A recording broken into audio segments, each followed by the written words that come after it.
I have 3 steps that will show you how to fix your orange oak furniture into a whitewashed oak or the look of whitewashed maple even. Without primer and without bleach, sanding, a little sanding, minutes of sanding. It's a bonus, better way to strip your old varnish off, your paint, your varnish thing, no gunky cleanup. Step 1 is to remove any old top coats you have, if there's any paint on the surface. Yes, people say that the right way to remove these things is to sand, starting at a coarse grit, moving up to a fine grit. It takes more time. I can't do it. Just watching was like, get me out of here. Too many steps. I'm like, skip a grit, please. You'll do it with acetone. A few bucks at any drugstore, super cheap, and gets rid of any of the gunk. Cuts right through the gunk, just as well as stripper, if not better. Get this, when it dries, it's gunk free, as I mentioned. Crinkle the scrapings. You can just crumble them and throw it away with your hands. So you just dump it on. I spread it around just lightly with a little scraper and let it sit about 1 minute, no more. It will dry up again and like nothing will come off. It is the craziest thing. Yes, I should be wearing gloves, but I just never do.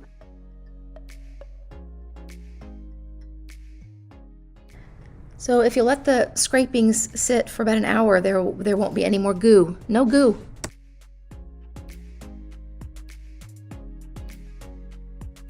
Some will say, does it damage the wood? Less damage than sanding does. Sanding is grinding it down bit by bit. Depending on what your surface looks like, it might take 2 applications. That right side where I was doing, where I have thick DIY paint, two applications. And then you can sand it just for a couple minutes to sand it all smooth. I used my orbital sander by DeWalt. I spent maybe 5 minutes on each of the 3 sections of my kitchen table. At this point, it looks perfectly lovely. Why not just apply your poly, your top coat, whatever? Because you have to put moisture in there in order to protect it and seal it. And I put some water on there just so you can see, lest you doubt. Orange will pop out at you. You will see the orange oak back in all its glory, even stripped and sanded. Step 2, choose and mix your chalk paint. I'm using 3 parts sandy blonde to 1/2 part weathered wood and about 2 parts water. I'm using DIY paint, clay-based and chalk-based paint, which is by Debbie's Design Diary. The sandy blonde is sort of a khaki color, and weathered wood is a very dark brown gray. Just so if you're using another brand, this could help you get close to the shades that these 2 are. I want you to notice how thin that is. It's dripping, because it's really is a wash. I already did that left side because I forgot to film it. I am sorry.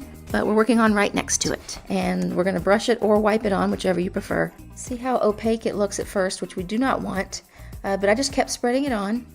And you can use a brush to spread it on and then sort of wipe it in a little.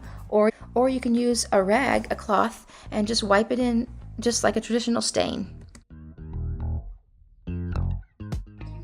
When you use a cloth, be sure to not have any creases, wrinkles, or folds in it because it will put lines in your finish. If at any point you panic and don't like the paint, you can just rub that in or add more water and just wash it away. It is no fail.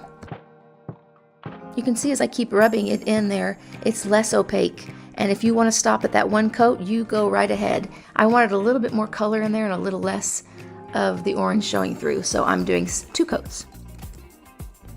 I like putting it on with a brush first. I think it controls the amount a little bit better, plus it's just faster to spread it around.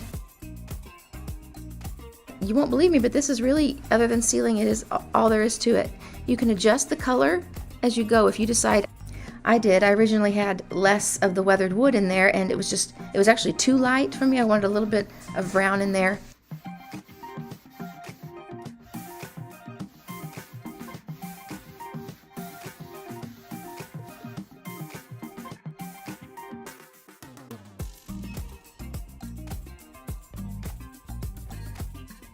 Third step, final step, top coat.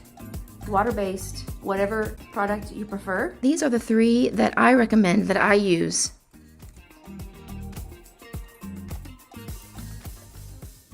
You want it more whitewashed, less maple leaf, water-based, sealer. But you can put a white paint in there to add more of a whitewash. It's very subtle, and you can build it up with several layers if you want. I would put at least 2 coats of the sealer anyway. What it really does is giving you a glaze and a top coat sealer, both in one. It's fantastic.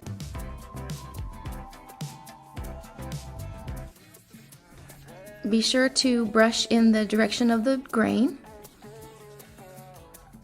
And you want to make sure with top coats that you're not overworking it, that you don't go over it more than a couple times each swipe.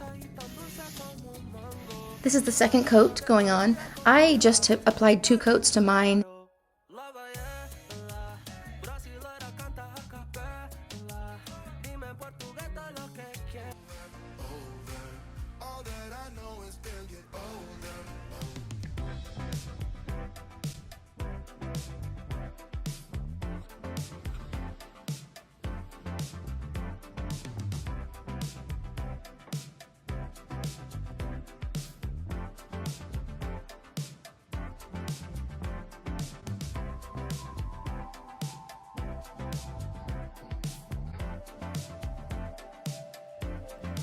As always, thank you for watching. I appreciate you. Don't forget to subscribe so you don't miss any video that might be just the perfect one you've been looking for. I do have one where I did all my hardwood floors that are orange oak, and I did use bleach on, and they look beautiful if I do say so myself. It's a longer process. It's been several weeks. I had a new video to share with y'all, and I am sorry. 2023, more consistency. It's kind of catchy.